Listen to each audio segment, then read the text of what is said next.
Merci, Monsieur le Président Ndiaye. Monsieur le Premier ministre, Monsieur le ministre de l'Économie et du Budget, chers membres du gouvernement, chers collègues, c'est un plaisir pour moi d'accueillir à nouveau le Premier ministre Ousmane Sonko dans cette auguste assemblée pour parler des questions d'actualité. Et je salue vraiment son courage de venir et de s'adresser aux Sénégalais, mais aussi saluer son courage pour avoir toujours à l'œil de dire la vérité, rien que la vérité et toute la vérité au peuple sénégalais. Monsieur le Premier ministre, récemment, le pays tout entier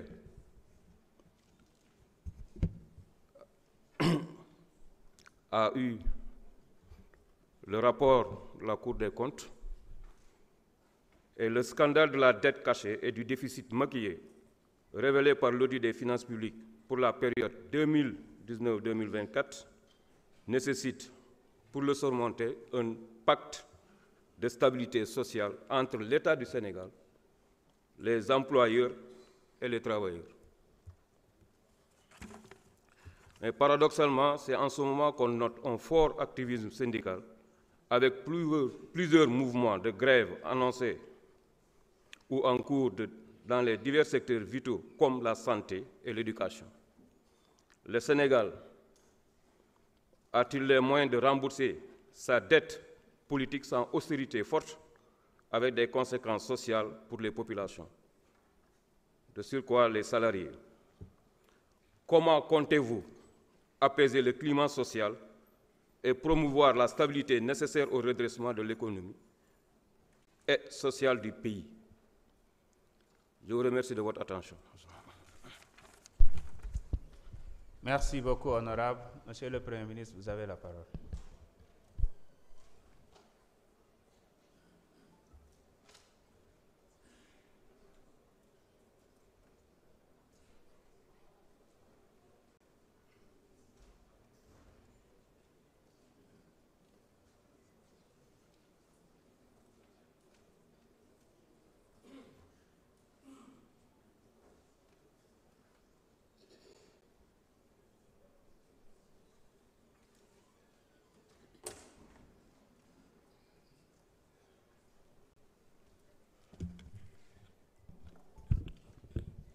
Monsieur le Président de l'Assemblée nationale, Mesdames et Messieurs les honorables députés, Mesdames et Messieurs les ministres et secrétaires d'État, c'est un honneur et un plaisir de nous retrouver ici aujourd'hui. Et comme je l'avais promis la dernière fois, nous serons ici autant que possible pour élever la démocratie au Sénégal et pour nous livrer à cet exercice essentiel, important de dialogue entre les deux pouvoirs. La question qui a été posée par l'honorable député Diaïté découle de la publication d'un rapport dont le Sénégal tout entier et le monde tout entier ont pris connaissance. Un rapport qui, en amont, avait fait couler beaucoup d'encre, mais comme on dit, la vérité finit toujours par rattraper le mensonge et le dépasser. Et ce qui ressort de ce rapport est particulièrement catastrophique pour ce pays, particulièrement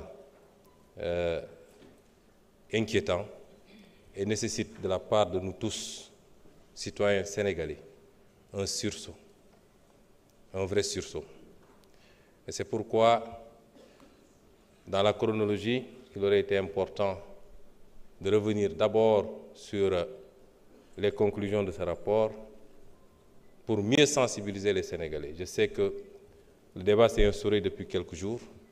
Il a été intense et je crois comprendre que l'essentiel des Sénégalais aujourd'hui ont compris ce qui s'est passé dans ce pays, mais peut-être ne comprennent pas encore suffisamment ce que cela induit en termes de responsabilité de chacun d'entre nous. Dans ce pays qui est une démocratie,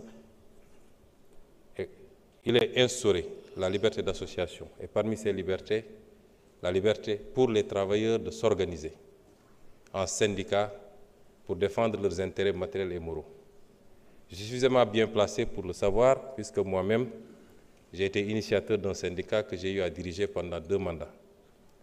Et nous respectons fondamentalement ce droit que nous allons continuer à promouvoir, à encadrer et à enrichir. Parce que si les gens n'ont pas la possibilité d'exprimer leur frustration, de se battre pour l'amélioration de leurs conditions, dans un cadre normé et encadré, ils trouveront d'autres solutions pour le faire.